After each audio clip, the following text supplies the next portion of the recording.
అయితే ఇలా lab grown gold మీద చాలా డిస్కషన్ నడుస్తుంది.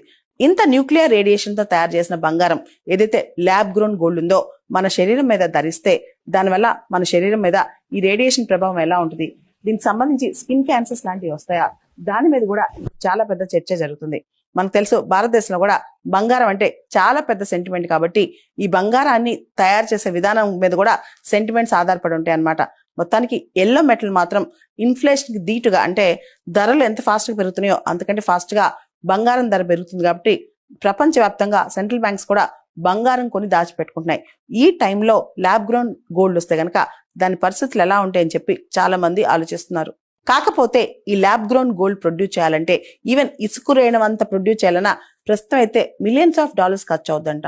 దాంతోపాటు ఏదైనా సరే ఈ న్యూక్లియర్ ట్రాన్స్మ్యూటేషన్ పద్ధతి ద్వారా ఏదైనా ప్రొడ్యూస్ చేయాలంటే చాలా ఖర్చుతో కూడుకున్న పని కాబట్టి ఇప్పుడల్లా కూడా ఇలాంటి గోల్డ్ ప్రొడ్యూస్ చేసే ఫీజిబిలిటీ అయితే లేదు.